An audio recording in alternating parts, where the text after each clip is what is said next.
Vegan Pulse.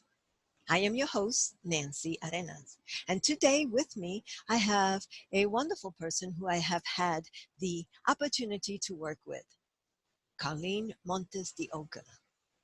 Please stay tuned.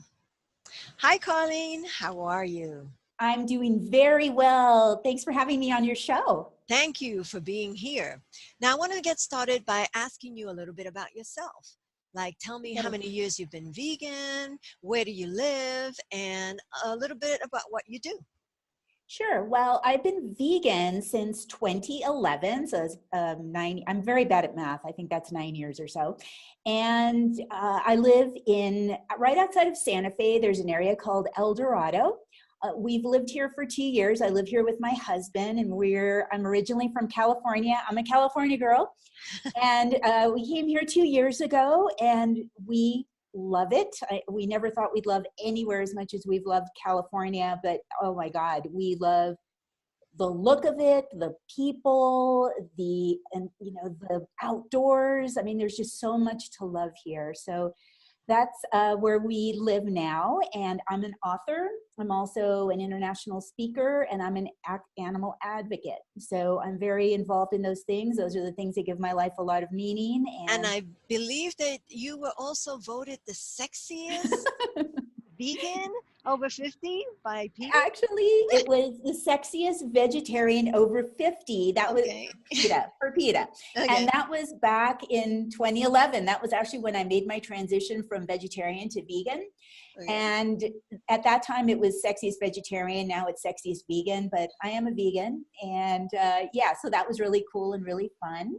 Awesome. And you had, before I was an author, I was actually, I was an acupuncturist. I was a practitioner of Chinese medicine, and I had my own practice in California for about 15 years. Okay. And before that, I used to be a film editor for 20 years in Hollywood and at Lucasfilm, which is George Lucas's company in Northern California. So awesome. I worked on, so that's kind of my career history, but now I'm an author and I love it. I wrote a book a few years ago called Dog as My Doctor, Cat as My Nurse. And then I wrote a book called Pause for the Good Stuff, which is spelled P-A-W-S. So you can tell by those titles that I'm totally focused on animals in what I write. Positively. That's right. Now, tell me, how is COVID-19 lockdown look for you? Well, we were talking exactly about that the other day, my husband and we came to the conclusion that on the outside, things don't look that different for us. We live in a part of, outside of Santa Fe where there's a lot of space. So it wasn't like we'd see so many people all the time.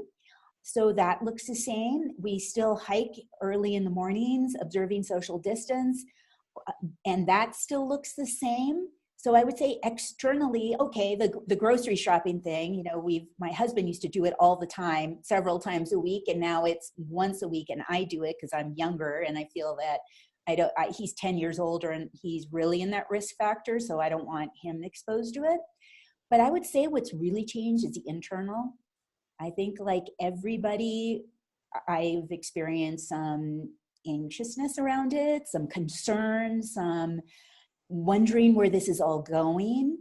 But what's wonderful about this, because I know that it's in many ways it's terrible. People are dying, people are getting sick. You don't know if you're next, but aren't these the moments that really help us to go internally and really try to maybe understand who we are better? What brings our life meaning? What brings our life fulfillment? Why we're here on the planet to begin with? These are a lot of questions that I'm asking myself during meditation. During one of the best things I do is to journal gratitude. And when I do that, I am very grateful that right now this is a time that is showing us how to be better people, how to live on this planet like co-partners with other species versus, what we have, what we want, and we do what we do. I think this is a great time for reflection. So I think there's a lot of positive things that are happening for us. I will tell you, Nancy, I do have one confession to make. I play a lot of bananagrams. I don't know what that is. What is bananagram? It's like Scrabble, but it's a lot more fun. And so I do that in between. I'm working on my next book, which is a memoir. And so I do bananagrams in between, and it gets my brain really thinking and moving. So I am trying to do the best I can during these very challenging times, and hopefully in helping other people in the process. That's wonderful. So with that said, and with all with all those statements that you make, and how you feel about it, do you have a message for those people who are out there disregarding the stay-at-home order or social distancing? It really is mind-boggling. Yes, okay. When we go out, I wear the mask. I wear, like, I'm practically in a burqa. I'm walking around, and I do my 6 feet, and then somebody will come up to me, and I'll be like, "What are you doing?" I'm so surprised in grocery stores or even on the trails. I get off the trail as far as I can to give people at least 6 feet, because really you need more than 6 feet. And then somebody will say, "Oh, is something going on with your dog? Is your dog vicious?" I'm like, "No, it's social distance." So I just wish people were a little more aware. And one thought I had, Nancy, which is kind of interesting, is before all this happened, I was also very focused on our unfortunate problem we're having with global warming. This is coming. This is the future. Global warming. It is happening. And why so many people would just go on with their lives and not pay attention to it. And I thought to myself this morning, I told my husband, I said, "Gosh, if people aren't paying attention to a pandemic that's killing, so many people and infecting so many others, how are they?" And it's happening right now. It's an acute situation. How will they ever see global warming then and do the things that need to be done to make that change for others? So I guess my hope is, a lot of the social distancing things I do, and like even in the house with my husband, I'm not doing it totally for me. I'm doing it also because I don't want to infect somebody. I don't want to be the cause of somebody else getting sick. I may be a carrier. I may be asymptomatic, and gosh, I may be just giving this away for free and not knowing it. So we don't live on an island. We are part of this global community, and we have to help each other and protect each other. And think of the people you love, and wouldn't you want to see them protected? So wouldn't you want somebody else to have a mask, to protect them? So I saw a video from the Czech Republic with this girl. I don't know if you saw it, but she had her mask on, and she says, "I'm not wearing it for me. We do this for each other. We protect each other." So I beseech you, please wear your mask. Stay at home when you can. Stay at home. When you do observe the social distancing, wash your hands, do all those things, but think of others. Exactly. And that's why I can't understand how people are disregarding this. It's not just about yourself. Even though you feel good, you still may be a carrier. Mm-hmm. Or imagine being responsible for somebody else's death. I couldn't have that on my conscience. So I No. don't understand how people are totally, you have um, global climate deniers, and now you got pandemic deniers. It's Pandemic deniers. pandemic deniers. You heard it here at Vegan Pulse. You did. You hit it here Pandemic first time. deniers. So, and then, do you have a message for the world at large that you might want to share? You know what? Two quotes come to mind. And the first one is, "This too shall pass." And number two being something, because I was an acupuncturist for so long, and this was my quote, or the thing I would say to so many of my clients. I'd say, and it's a Japanese proverb, "The best time to plant a tree was yesterday. The second best time is today." And basically that means that I think that this coronavirus gives us all a chance to pause and reflect on maybe how we got here, how we all got here as a global community. So, okay, there's nothing we can do about it yesterday, but we can learn from yesterday and apply it today. And when this is past, we need to really focus on the things that will change our planet for the better, not just go along, because unfortunately, this was one pandemic. What's to say that next year there won't be another one?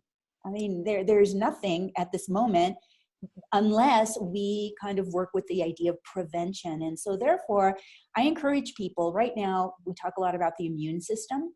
and how important it is for our immunity to be strong. And I think about plant-based eating, which was always something I recommended to people, a plant-based eating, exercise, do things internally, meditate, practice gratitude. These are the things that will make us strong and that will also make our community stronger and our whole, our planet as strong as it can be. And I know that people think differently politically. They think, for whatever their reasons, but I just encourage people that during the next election, that we choose leaders that have a bigger vision, a vision of maybe compassion and kindness and, things that will make our planet blossom, not just disintegrate into chaos. So my hope is that people take care of themselves, and in this way they will take care of the planet. They will take care of animals, which is something that I am, and I know you are extremely concerned about, and that we will in this way make future generations have a beautiful planet that they can thrive and live on, and that it just doesn't, end with us. Those are wonderful, warming words. And, I share those sentiments. I mean, it's like people don't understand we're so connected. I mean, think about it. It started in China, it's all over the world. What one person does can affect everyone. Completely. I think that that's beautifully said. I mean, we are all connected, just like the roots of trees, they connect to each other. I mean, we're all connected. And, as an acupuncturist, I'm always looking at the environment and about Mother Nature and the lessons that she can teach us. And I just want to say, too, that for anybody who has dogs or cats in their home or other animal friends, this is a really great time to just maybe pause and reflect on what they can teach us, because nature may be outside, but if you have an animal in your house, nature's inside. And I am constantly learning from my animals. In fact, I recently rescued, I don't know if you know this, a dog from the row hoarding situation that happened here in New Mexico. And I rescued her right on time, right before this all happened. And she is making our life infinitely better. She's getting us to relax and to pause and to, just to be happier. She wakes us up and we're cheery. We don't have a choice. We got to go take her on a hike, and that's good for us. I mean, there's so many things if we just take the time to pause, reflect, and be mindful. I mirror that same sentiment. I just got a new dog, Piper, and I'm telling you, she's saving my life. She's just helping me do exactly that. I have to get up and we have to go out. We have to go for a walk. She's helping Uh-huh. me keep healthy, and she just brings so many smiles to me during the course of the day that it's priceless. And smiles may seem like something so small, but if you think about all the ways that that builds up, like a smile here, a laugh here, playing here, I mean, these are all positive things that during a time of negativity or challenge can be so uplifting to the spirit. So I just really encourage people to, all it is be mindful of what's going on, and maybe look at your animals, not just as being pets, but they can be actual health and wellness allies. This is a positive comment. Thank Yes, it you. is. Thank you so much, Carlyn, for taking part of the Vegan Pulse. I surely appreciate it. Please stay healthy, stay Thank you. inside, stay Mhm. happy, and this too shall pass, as you said. Yes, thank you so much, Nancy. Thank you for joining us on another episode of the Vegan Pulse. I am your host, Nancy Arenas. Please follow us on Facebook, Vegan Pulse. And remember, if you have a pulse, you have a purpose. Live vegan.